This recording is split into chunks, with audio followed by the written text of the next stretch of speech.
is my niece, Stella. She's just turned 1 and started to walk.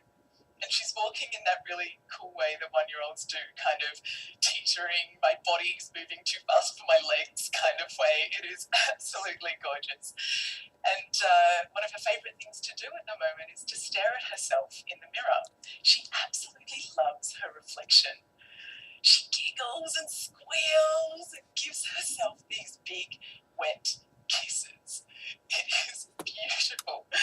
Apparently all of her friends do this, and my mum tells me that I used to do this, and it got me thinking, when did I stop doing this? When is it suddenly not okay to love the way that we look? Because apparently we don't. 10,000 people every month Google, am I ugly? This is Faye. Faye's 13 and she lives in Denver. And like any teenager, she just wants to be liked and to fit in. It's Sunday night. She's getting ready for the week ahead at school.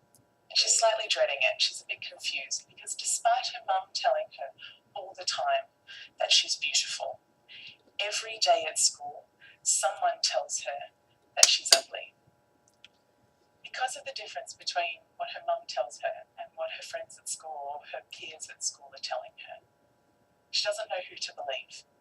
So she takes a video of herself, she posts it to YouTube, and she asks people to please leave a comment. Am I pretty or am I ugly? Well, so far, Faye has received over 13,000 comments. Some of them are so nasty they don't bear thinking about. This is an average, healthy-looking teenage girl receiving this feedback at one of the most emotionally vulnerable times in her life. Thousands of people are posting videos like this, mostly teenage girls, reaching out in this way. But what's leading them to do this? Well, today's teenagers are rarely alone. They're under pressure to be online and available at all times, talking, messaging, liking, commenting, sharing, posting. It never ends. Never before have we been so connected, so continuously, so instantaneously, so young. And as one mum told me, it's like there's a party in their bedroom every night. There's simply no privacy. And the social pressures that go along with that are relentless.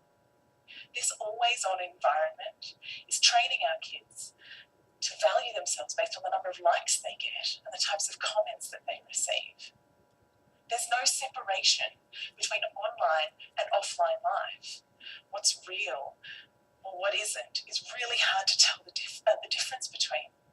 And it's also really hard to tell the difference between what's authentic and what's digitally manipulated. What's a highlight in someone's life versus what's normal in the context of every day. And where are they looking to for inspiration? Well, you can see the kinds of images that are covering the news feeds of girls today. Size 0 models still dominate our catwalks. Airbrushing is now routine. And trends like Thinspiration, Thigh Gap, Bikini Bridge, and Pro-Ana, for those who don't know, Pro-Ana means pro-anorexia.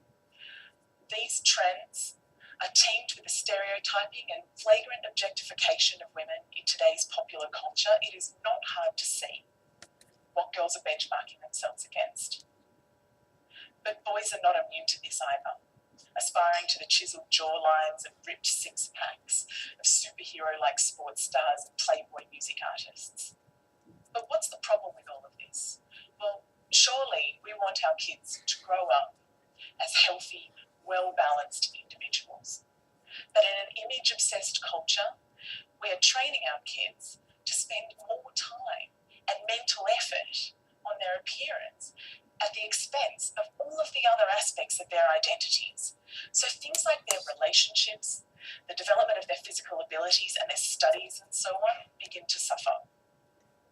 6 out of 10 girls are now choosing not to do something because they don't think they look good enough. These are not trivial activities. These are fundamental activities to their development as humans and as contributors to society and to the workforce. 31%, nearly 1 in 3 teenagers are withdrawing from classroom debate. They're failing to engage in classroom debate because they don't want to draw attention to the way that they look. 1 in 5 are not showing up to class at all on days where they don't feel good about it. And when it comes to exams, if you don't think you look good enough, specifically if you don't think you are thin enough, you will score a lower grade point average than your peers who are not concerned with this. And this is consistent across Finland, the US, and China, and is true regardless of how much you actually weigh. So to be super clear, we're talking about the way you think you look, not how you actually look. Low body confidence is undermining academic achievement, but it's also damaging health. Teenagers with low body confidence do less physical activity, eat less fruits and vegetables, partake in more unhealthy weight control practices that can lead to eating disorders. They have lower self-esteem. They're more easily influenced by people around them, and they're at greater risk of depression. And we think it's for all of these reasons that they take more risks with things like alcohol and drug use, crash dieting, cosmetic surgery, unprotected earlier sex, and self-harm. The pursuit of the perfect body is putting pressure on our healthcare systems and costing our governments billions of dollars every year. And we don't grow out of it. Women who think they're overweight, again, regardless of whether they are or are not, have higher rates of absenteeism. 17% of women would not show up to a job interview on a day where they weren't feeling confident about the way that they look. Have a think about what this is doing to our economy. If we could overcome this, what that opportunity looks like. Unlocking this potential is in the interest of every single one of us. But how do we do that? Well, talking on its own only gets you so far. It's not enough by itself. If you actually want to make a difference, you have to do something. And we've learned there are 3 key ways. The first is we have to educate for body confidence. We have to help our teenagers develop strategies to overcome image-related pressures and build their self-esteem. Now, the good news is that there are many programs out there available to do this. The bad news is that most of them don't work. I was shocked to learn that many well-meaning programs are inadvertently actually making the situation worse. So we need to make damn sure that the programs that our kids are receiving are not only having a positive impact, but having a lasting impact as well. And the research shows that the best programs address 6 key areas. The first is the influence of family, friends, and relationships. The second is media and celebrity culture, and how to handle teasing and bullying, the way we compete and compare with one another based on looks, talking about appearance. Some people call this body talk or fat talk. And finally, the foundations of respecting and looking after yourself. These 6 themes are crucial starting points for anyone serious about delivering body confidence education that works. And education is critical, but tackling this problem is going to require each and every one of us to step up and be better role models for the women and girls in our own lives, challenging the status quo of how women are seen and talked about in our own circles. It is not okay that we judge the contribution of our politicians by their haircuts or the size of their breasts, or to infer that the determination or the success of an Olympian is down to her not being a looker. We need to start judging people by what they do, not what they look like. We can all start by taking responsibility for the types of pictures and comments that we post on our own social networks. We can compliment people based on their effort and their actions and not on their appearance. And let me ask you, when was the last time that you kissed a mirror? Ultimately, we need to work together as communities, as governments, and as businesses to really change this culture of ours, so that our kids grow up valuing their whole selves, valuing individuality, diversity, inclusion.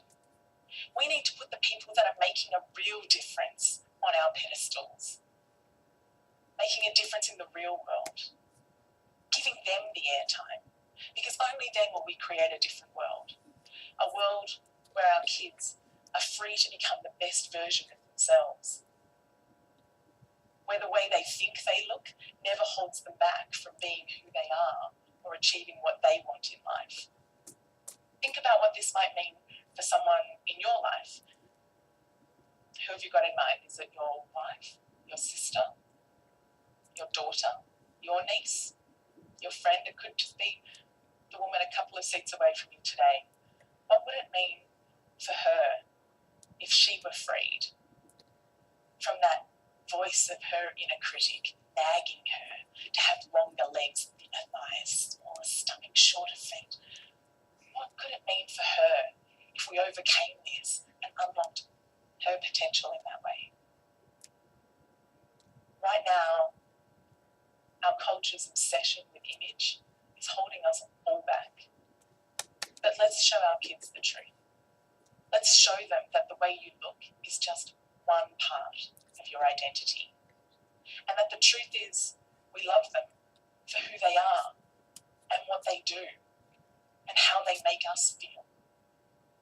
Let's build self-esteem into our school curriculums.